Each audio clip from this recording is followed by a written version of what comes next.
cant ak ngërëm ñeel na leen yéen ñi safoo site internet bi di Talibé Sonko TV li gën a fës ci bopp xabaar yi dañ koy doore kàddu yi nga xamante ne rek kii di maître Ngagne Demba Touré daal dina koy yëkkati ne nag atum 2023 bokk na ci at bu ko gën a marqué ci dundam nag ginnaaw bu ñu ko xàmmee ba noppi rek mu nekk ab homme public boo xam ne rek ñëpp daal dinañ koy xam mu nekk nag mbir moo xamante ne rek moom tamit liggéeyam ak xarañte fam wala sax parti bi nga xamante ne fa la faree nag mu ko daal di feeñalee bu ci jógee ko ne na ci tribunal grande instance bu Ndakaaru ba jot affectation fi nga xamante moom ci tribunal grande instance ba Matam ba nëgëni rek ndax mbir mu nu mel sanction bu état bu Sénégal daal di woon def nag moo taxoon rek mu def ne na nag jamono ji en tant que fonctionnaire de la République nekk opposant waaye nag nekk opposant politique boo xamante ne rek dafa daal di exilé jamono ji nag nekkul fi nga xamante ne moom mooy ca Sénégal waaye nag la mu daal di xam ne atum 2024 bokk na ci at yu ko gën a marqué rek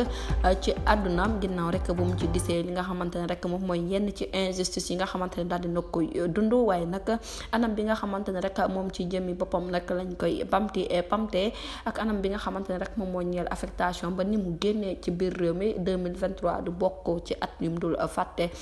du bokk ci at yu muy fàtte ba faaw mu daal di ci yokk nag at bii di at bu bees ñu déppee ko 2024 yàlla na nekk at boo xamante ne atu jàmm lay doon atu justice atu naataange atu xéewal mu daal di ci yëkkati ay kàddu ma ngay déwénati képp koo xamante ne rek yaa ngi ci biir réew mi ak ci bitim réew di ñaanal ñëpp jàmm di ñaan yàlla def fi jàmm équipe bu Talibé Sonko TV yëpp ñu ngi leen di ñaanal jàmm di leen souhaiter bonne et heureuse année jërë ngeen jëf ci teewlu bi bu leen fàttee abonné bës cloche de notification ngir amaat yeneen info. Mbokk yi,